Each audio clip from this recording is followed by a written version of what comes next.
बता रहे हैं। नमस्कार, आप देख रहे हैं 20 मिनट में 20 खबरें। मैं हूं आपके साथ मनीष शर्मा। हम अगले 20 मिनट में आपको देश और दुनिया की 20 ऐसी खबरें बताने वाले हैं जो इस वक्त न केवल सुर्खियों में है बल्कि दिलचस्प और अहम भी है। तो चलिए शुरू करते हैं 20 मिनट में 20 खबरों का ये अहम सिलसिला। और सबसे पहले आपको दिखाते हैं राजस्थान की कौन कौन सी खबरें इस वक्त अहम है। देर रात उस वक्त हाईवे पर अफरा तफरी मच गई जब एक ट्रक में अचानक आग लग गई। ट्रक में लगी आग की लपटें इतनी तेज थीं कि ये 2 किलोमीटर दूर से ही नजर आ रही थीं। ट्रक में लगी आग की ये तस्वीरें भरतपुर से आई हैं। बताया जा रहा है कि ये ट्रक बहरोड से सीमेंट लेकर ग्वालियर जा रहा था और मानोता गांव के पास इसके पिछले हिस्से में आग लग गई। ट्रक के पिछले हिस्से में लगी आग की तस्वीरें जैसे ही ड्राइवर ने साइड मिरर में देखी, वो ट्रक साइड कर बाहर निकल आया। साथ ही उसका साथी खलासी भी ट्रक से बाहर आया और फिर फायर ब्रिगेड को आग की जानकारी दी गई, जिसके बाद फायर ब्रिगेड की टीम ने ट्रक में लगी आग पर काबू पा लिया।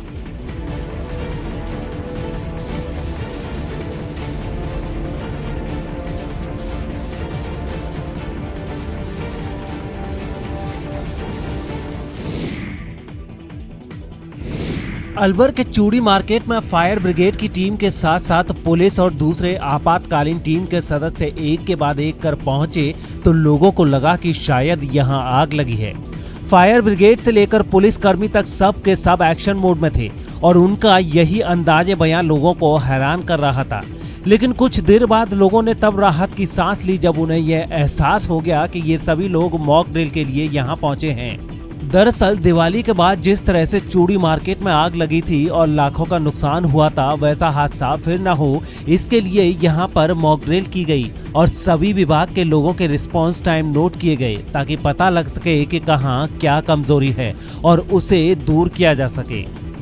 और हमारा उद्देश्य ये था कि हमें एक्चुअली ये देखना था कि विभाग समय पर रेस्पॉन्ड करते हैं या नहीं करते हैं। एक बहुत ही खुशी की बात थी कि जैसे ही हम आए यहाँ बिजली विभाग की विद्युत लाइनों का संबंध विच्छेद हो चुका था।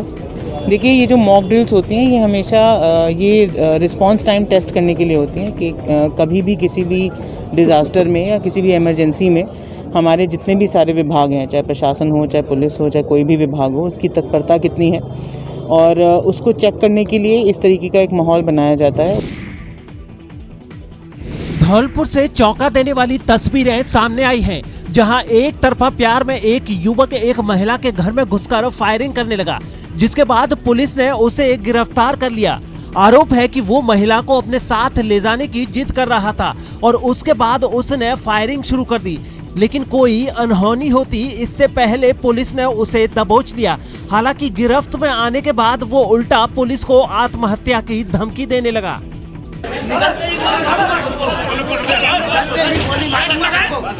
गिरफ्तार होने से पहले उस युवक ने पुलिस को खूब छकाया। वो हर तरफ से पुलिस वालों से घिरा था, जिनमें कुछ उसे समझाते भी दिखे, लेकिन उस पर तो जैसे कोई भूत सवार था। इसलिए जब प्यार से बात नहीं बनी तो पुलिस ने सख्ती दिखाई। आकाश गुजर मेरे घर के बाहर आकर के फायरिंग कर रहा है और मजबूर कर रहा है कि या तो आप अपनी लड़की को मुझे सौंपिए, नहीं तो मैं गोली मार दूंगा। गिरफ्तार करने के बाद कई पुलिस वाले उसे पकड़कर उसका जुलूस निकालते हुए थाने तक ले गए। पूरी की पूरी पैंथर फैमिली सैर पर निकली है। इलाका इनका नहीं है तो क्या हुआ, देशाटन का मान इनका भी होता है। लिहाजा अपने छोटकू को शहर दिखाने जंगल से बाहर निकल आया है ये पैंथर जोड़ा। पैंथर फैमिली की ये तस्वीर उदयपुर के जलबुर्ज इलाके से आई है। बताया जा रहा है कि गुरुवार की देर शाम ये पैंथर फैमिली सैर पर शहर की ओर निकल पड़ी। इस इलाके में पर्यटकों और स्थानीय लोगों की आवाजाही बनी रहती है, लिहाजा इस पैंथर फैमिली को देख यहाँ के लोग ठिठक गए और किसी ने अपने फोन से इसका वीडियो भी बना लिया।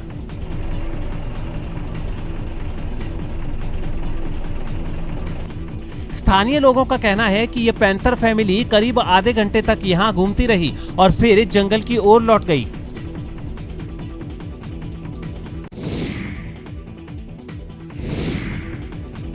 अस्थि कलश की ये तस्वीरें पाकिस्तान में कराची स्थित मेवा शाह शमशान घाट के स्टोर रूम की हैं। यहाँ अब अस्थि कलश रखने की जगह नहीं बची, लेकिन लोगों की मौत का सिलसिला तो रुकता नहीं। लिहाजा यहाँ भी अस्थि कलश आने का सिलसिला जारी है। दरअसल पाकिस्तान में रहने वाले हिंदू रीति रिवाज के मुताबिक भारत आकर हरिद्वार में अपने परिजनों का अस्थि कलश विसर्जन करते हैं, लेकिन पुलवामा अटैक के बाद भारत सरकार ने वीजा नियमों में जो कड़ाई की है उसकी वजह से लोगों को भारत आने में परेशानी हो रही है और पाकिस्तान में अस्थि कलश का ढेर लगता जा रहा है। पाकिस्तान में अपने परिजनों की अस्थि कलश को मुक्ति के लिए रखा देख जैसलमेर में रह रहे कुछ लोग परेशान हैं। ये वो लोग हैं जो विस्थापन के दौरान जैसलमेर आ गए थे। अब ये लोग सरकार से मांग कर रहे हैं कि वीजा नियमों में थोड़ी ढील दी जाए ताकि उनके परिजनों को मुक्ति मिल सके। हम मोदी जी को प्रार्थना करते हैं भाई हमारे वीज़ों में ढील दे, वो आकर यहाँ पर आपके गंगा हरिद्वार में आकर अर्थियाँ बहा सके। कि भारत सरकार से कि ये हमारा रास्ता खोले ताकि हम जो हमारे वहाँ पूर्वज अभी बैठे हैं, हमारी फैमिली हैं, माता पिता जो भी हैं, वो आएं और अपने अस्थियाँ यहाँ बहाएं और ये रास्ता खोला जाए। दुर्लभ बीमारी संकट भारी। इसमें इसकी जो इंसिडेंस है अपने यहाँ पे बहुत कम है, लाखों में एक आध केस जो है ये होता है। अभी तक मैंने इस बीमारी का कोई पेशेंट नहीं देखा। बाड़मेर का एक परिवार सरकार से गुहार लगा रहा है, आस भरी निगाह से देख रहा है हर उस ओर जहां से आस है। लाचारी ही ऐसी है, पहले ही इस दुर्लभ बीमारी ने एक बेटे को छीन लिया और अब दूसरा भी इसकी जकड़ में आ चुका है। बाड़मेर के तन सिंह सर्किल के पास रहने वाले ललित को पोम्पे रोग यानी ग्लाइकोजन स्टोरेज डिसऑर्डर 2 है। पोम्पे एक ऐसा दुर्लभ रोग है जिसका इलाज काफी खर्चीला है। आइए आपको बताते हैं आखिर क्या है पोम्पे रोग और इसका इलाज इतना महंगा क्यों है। पोम्पे रोग में कोशिकाओं में ग्लाइकोजन कॉम्प्लेक्स शुगर एकत्रित हो जाती है। शरीर इस प्रोटीन का निर्माण नहीं कर पाता। इसका एकमात्र इलाज एंजाइम रिप्लेसमेंट थेरेपी है, जिसमें साल के 26 इंजेक्शन लगते हैं और इन इंजेक्शनों की कीमत करीब 2 करोड़ 75 लाख रुपए होती है। इसके अंदर कुछ एंजाइम्स जो है उनकी डेफिशिएंसी होती है और उन एंजाइम्स की डेफिशिएंसी के कारण जो अपनी जो सेल्स है उनके अंदर ग्लाइकोजन का स्टोरेज होने लग जाता है और उस कारण से जो है ये डिजीज अपने जो है सिम्टम पैदा करने लग जाती है। अब ये परिवार सरकार से गुहार लगा रहा है। इस परिवार को आस है कि सरकार चाहे तो उनके बेटे को बचा सकती है, क्योंकि इस परिवार के लिए एक एक पल अब भारी पड़ रहा है।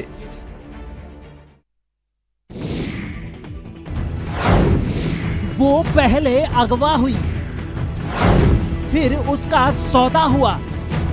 टेबल पर लेटा एक मासूम और मां की गोद में दूसरा मासूम।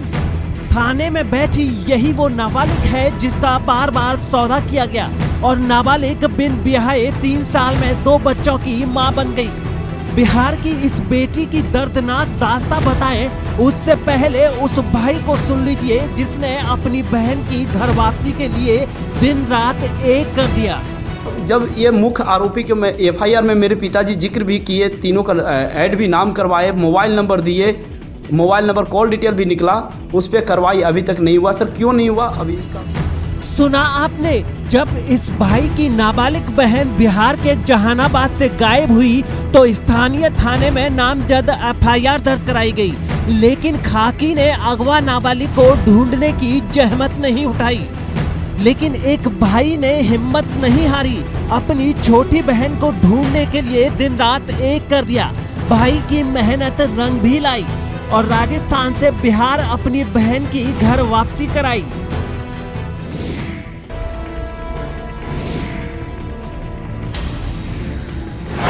शराब का ठेका चाहिए तो ऑनलाइन ले जाइए। पिछली बार तो फिर भी भाग्य के भरोसे हुआ करता था, किसी के आए नहीं आए। इस बार तो जो भी इच्छुक आदमी है वो अपना रजिस्ट्रेशन कराए और वो उसमें बोली में भाग ले। अच्छा, दूसरा क्या, पारदर्शिता रखी गई है, किसी भी आदमी को ये पता नहीं रहेगा कि दूसरा कौन पार्टिसिपेट कर रहा है, कौन इसमें भाग ले रहा है। तो निश्चित रूप से जो भी इसमें भाग लेना चाहेगा, जो भी इच्छुक है, वो अपना क्या ना अपने उसमें अपनी दुकान पसंद करे और उसके ऊपर बोली लगाए। वो अब आबकारी विभाग की नई शराब नीति ने सब कुछ बदल दिया है। पहले शराब दुकानों की नीलामी लॉटरी सिस्टम के जरिए होती थी, जिसमें पूंजी के साथ भाग्य का भी बड़ा खेल होता था, लेकिन अब ऐसा नहीं होगा। जयपुर की करीब 400 शराब दुकानों और मरुधरा की 7,665 दुकानों के आवंटन की ऑनलाइन प्रक्रिया शुरू हो चुकी है। इस प्रक्रिया के तहत शराब के बिजनेस का इच्छुक कोई भी व्यक्ति रजिस्ट्रेशन कराकर नीलामी में भाग ले सकता है। नहीं, निश्चित रूप से इस प्रक्रिया में एक तो ये निश्चित है कि जो भी इस व्यापार में इच्छुक हैं वो इसमें भाग लेंगे, और जो दुकान की एक्चुअल प्राइस है उस पर वो दुकान उठ सकेगी। तो निश्चित रूप से राजस्व में भी, राज्य सरकार के राजस्व में भी।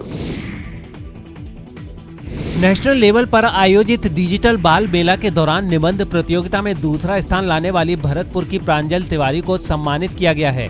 प्रांजल तिवारी को लिटिल कोरोना वॉरियर्स के तौर पर ब्राह्मण सभा के पूर्व अध्यक्ष कौशलेश शर्मा ने सम्मानित किया।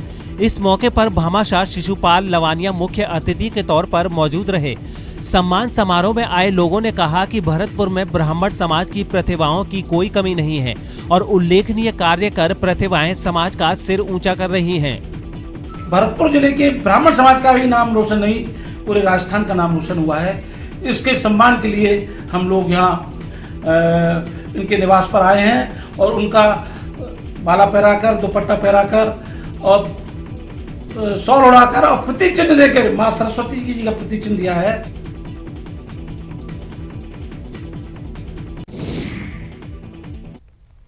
और चलिए अब आपको सीधे ले चलते हैं जोधपुर, जहां पर कांग्रेस की किसान रैली है और इस रैली में मौजूद है वैभव गहलोत। सीधे तस्वीर आपको दिखा रहे टीवी स्क्रीन पर।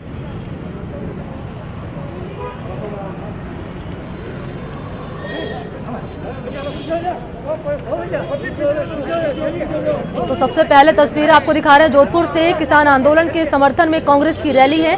कांग्रेस जिला कार्यालय से ये रैली शुरू की है कांग्रेस ने, और आरसी अध्यक्ष वैभव गहलोत भी इस रैली में मौजूद हैं। इसके अलावा कांग्रेस कार्यालय से नई सड़क चौराहे तक की रैली निकाली जाएगी। शहर विधायक मनीषा पवार भी इस रैली में मौजूद हैं। केंद्र सरकार के किसान बिल को वापस लेने की मांग यहां पर कांग्रेस पार्टी कर रही है अपनी रैली के जरिए। आपको तस्वीरों में नजर आ रहे होंगे आरसी अध्यक्ष वैभव गहलोत और तमाम नेता उनके साथ मौजूद हैं इस वक्त। और यहाँ पर कांग्रेस किसान आंदोलन के समर्थन में, किसानों के समर्थन में और कृषि कानून के खिलाफ रैली अपनी निकाल रही है जोधपुर से, और ये रैली निकाली जा रही है जिला कार्यालय से। सीधी तस्वीरें और सबसे पहले तस्वीरें न्यूज़ 18 राजस्थान पर आप देख पा रहे हैं। दो तस्वीरों के जरिए आप तक हम जानकारी पहुंचा रहे हैं किस तरीके से वैभव गहलोत यहाँ पर मौजूद हैं। तमाम कांग्रेस के नेता भी उनके साथ मौजूद हैं और यही संदेश साफ तौर पर कि कृषि कानून वापस लिया जाए और किसान आंदोलन के समर्थन में ये रैली कांग्रेस निकाल रही है।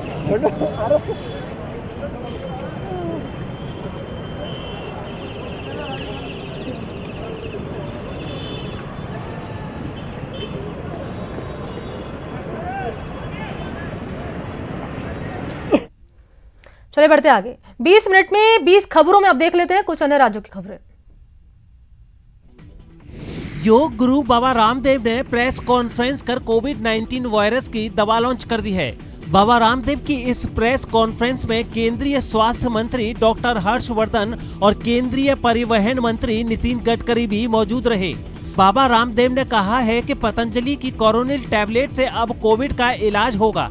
उन्होंने दावा किया है कि आयुष मंत्रालय ने कोरोनिल टैबलेट को कोरोना की दवा के तौर पर स्वीकार कर लिया है।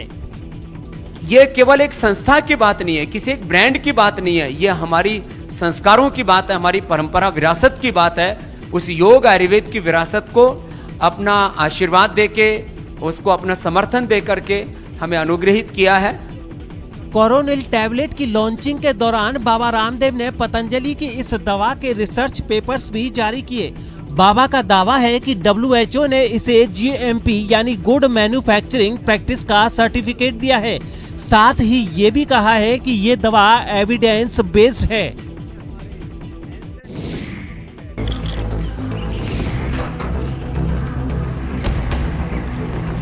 कश्मीर में सुरक्षा बलों को एक और बड़ी कामयाबी। आतंकवादियों को जवानों ने मुठभेड़ में किया ढेर। ये मुठभेड़ कश्मीर के शोपियां में बीती रात हुई और इस मुठभेड़ में शोपियां में जवानों ने 3 आतंकी ढेर कर दिए। सभी लश्कर-ए-तैयबा से जुड़े आतंकवादी थे। मुठभेड़ में सुरक्षा बलों ने मारे गए आतंकवादियों के पास से भारी मात्रा में गोला बारूद भी बरामद किया है। बीती रात शोपियां के अलावा बडगांव में भी सुरक्षा बलों और आतंकियों के बीच मुठभेड़ हुई, लेकिन इस मुठभेड़ में जम्मू कश्मीर पुलिस के एक एसपीओ अल्ताफ अहमद शहीद हो गए, जबकि एक जवान भी घायल हो गया। बात शोपियां की करें तो सुरक्षा एजेंसियों को शोपियां के बडगांव इलाके में आतंकियों के छिपे होने की सूचना मिली थी। इसी सूचना पर जम्मू कश्मीर पुलिस और सेना के जवानों की ज्वाइंट टीमें मौके पर पहुंची और तलाशी अभियान शुरू किया गया। इसी दौरान छिपे हुए आतंकियों ने जवानों पर फायरिंग शुरू कर दी। हालांकि सुरक्षा बलों ने आतंकियों को सरेंडर करने का मौका भी दिया, लेकिन आतंकी नहीं माने और फायरिंग करते रहे, जिसके बाद जवानों की जवाबी कार्रवाई में आतंकी ढेर हो गए। पंजाब के फरीदकोट से दिल दहला देने वाला एक वीडियो सामने आया है, जिसमें बदमाशों ने दिन दहाड़े यूथ कांग्रेस नेता गुरलाल सिंह पहलवान की गोली मारकर हत्या कर दी। बीच बाजार अंजाम दी गई इस वारदात ने लोगों को खौफ से भर दिया, जिसकी तस्वीरें वहां लगे एक सीसीटीवी कैमरे में भी रिकॉर्ड हो गईं। इसमें से एक तस्वीर में शहर के जुबली सिनेमा चौक के पास गुरलाल सिंह पहलवान एक दफ्तर से निकलकर अपनी कार की तरफ बढ़ते दिखे। गाड़ी के पास पहुंचकर जैसे ही उन्होंने दरवाजा खोला, पीछे से आए दो बदमाशों ने उन पर ताबड़तोड़ फायरिंग शुरू कर दी। गोली लगते ही वो जमीन पर गिर गए, जिसके बाद उन बदमाशों ने उन पर कई और गोलियां दाग दी। इसके बाद दोनों बदमाश वहां से फरार हो गए। घायल हालत में गुरलाल सिंह को अस्पताल ले जाया गया, जहां उनकी मौत हो गई। दिन दहाड़े कांग्रेस के एक नेता की हत्या की खबर फैलते ही पुलिस और प्रशासन के कई बड़े अधिकारी वारदात वाली जगह पर पहुंच गए। इस बीच वहां लोगों की भीड़ भी जमा हो गई। मामले की गंभीरता को देखते हुए हत्या से जुड़े सबूत जुटाने के लिए वहां फॉरेंसिक की टीम भी बुला ली गई। कुछ अनपछाते व्यक्तियों ने गोलियां मारती जिस करके उन्होंने डेथ हो गई। आज बहुत ही भीलवाड़ा के लिए, विशेष तौर से सहाड़ा रायपुर के लिए, क्योंकि हमारे कोविड के दौरान ही हमारे माननीय विधायक कैलाश त्रिवेदी जी का वहां निधन हो गया था। राजस्थान में कोरोना के प्रबंधन के साथ साथ जिस ढंग से मुख्यमंत्री जी ने विकास की रफ्तार को भी कम नहीं होने दिया और पूरे राजस्थान का समग्र विकास वो जारी रहा, उसी की बानगी है। क्योंकि एक दिन में तो शिलान्यास होते नहीं है किसी चीज के।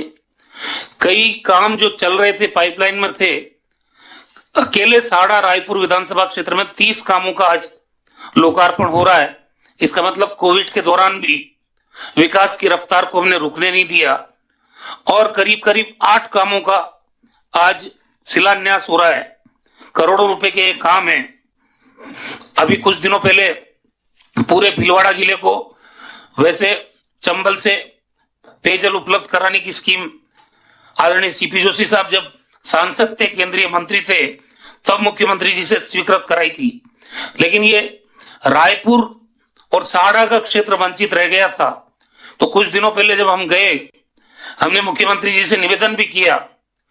उस वक्त तक 96 आवर्स 96 घंटों में पानी रायपुर पहुंच रहा था। तब हमने मुख्यमंत्री जी को अनुरोध किया और वो काम तेजी से आगे बढ़ा और पानी पहुंचा रायपुर।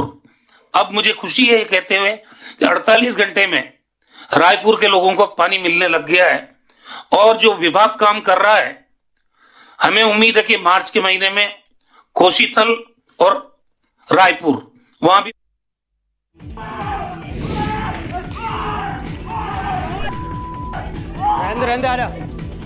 यूपी के बरेली से रोंगटे खड़े कर देने वाला एक वीडियो सामने आया है। यहाँ के बरेली कॉलेज में कुछ बदमाशों ने एक लड़के की बेरहमी से पिटाई कर दी। हालांकि मामूली विवाद के इस कदर बढ़ने के पीछे की वजह साफ नहीं हो पाई है, लेकिन जितनी बेदर्दी से वो लोग इस लड़के को पीटते दिखे, उसने सबको हिलाकर रख दिया।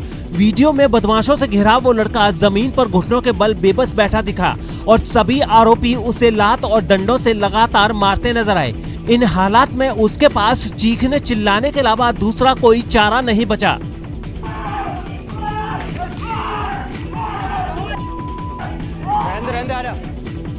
लड़के से मारपीट का वीडियो वायरल हुआ तो पुलिस हरकत में आ गई। थाना 10 बारादरी को निर्देशित कर दिया गया है, तुरंत समस्त विधिक कार्रवाई पूरी करें।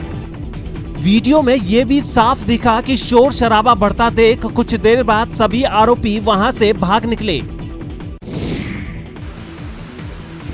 आसमान से बारिश की बूंद बरस रही है और ये पेड़ धू धू कर जल रहा है। ऐसा लग रहा है मानो कुदरत से एक साथ जलाने और बहाने की कोशिश हो रही है।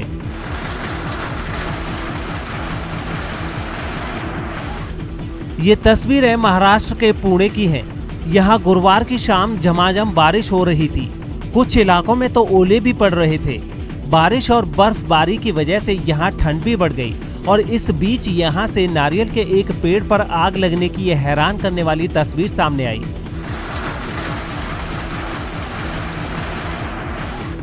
बताया जा रहा है कि बिजली गिरने की वजह से पेड़ पर आग लगी थी और चंद सेकंड में इस आग ने पूरे पेड़ को अपनी चपेट में ले लिया।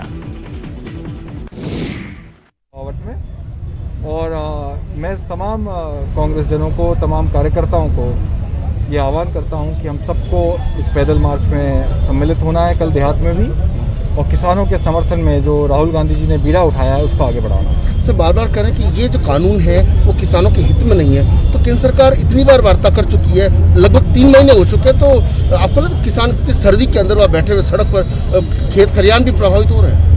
नहीं, मैंने पहले भी कहा, हमारे नेता राहुल गांधी जी भी कह रहे हैं कि जिस तरीके से वार्ता की जा रही है, ये वार्ता कोई सकारात्मक दिशा में नहीं जाती।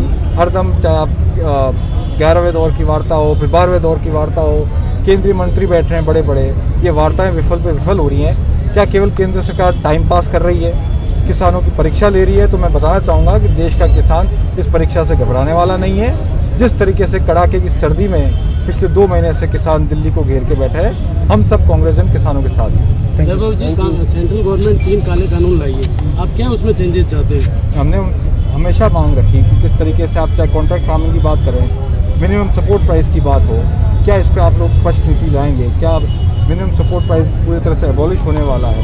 ये सब तमाम बातें, मंडी को आप इनडायरेक्टली ख़त्म करना चाह रहे हैं, ये तमाम मुद्दों पर हम लोग कांग्रेस पार्टी हमेशा पिछले 2 महीने से यही मांग करती है। Thank you sir. Thank you.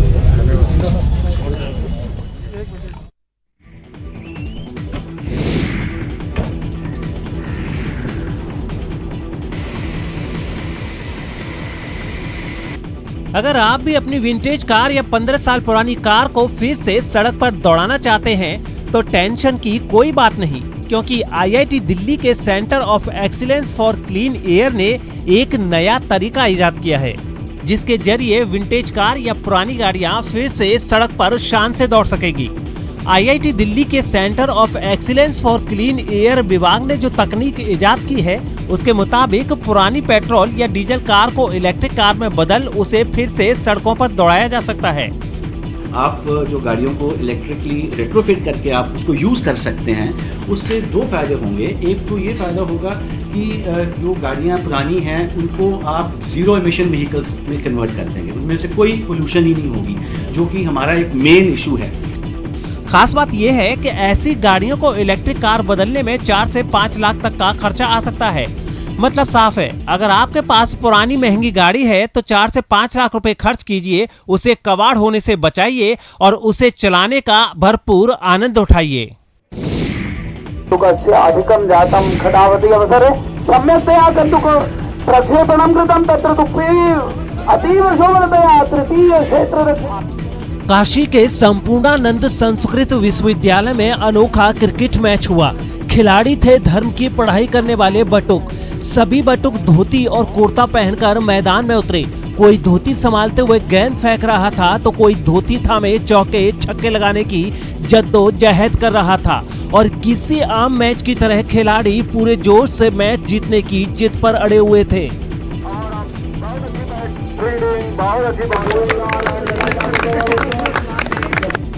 ये तो हुई खिलाड़ियों की बात। सबसे दिलचस्प थी मैच की कमेंट्री। शायद आपने पहली बार किसी क्रिकेट मैच की कमेंट्री देववाणी संस्कृत में सुनी होगी। मुख्य कमेंटेटर शास्त्रार्थ महाविद्यालय के आचार्य डॉक्टर शेष नारायण मिश्र धारा प्रवाह संस्कृत में कमेंट्री कर रहे थे, जिसे सुनकर लोग हैरान हो रहे थे। और चलिए बुलेटिन फिलहाल इतना ही। आप देखते रहिए न्यूज़ 18 राजस्थान। नमस्कार।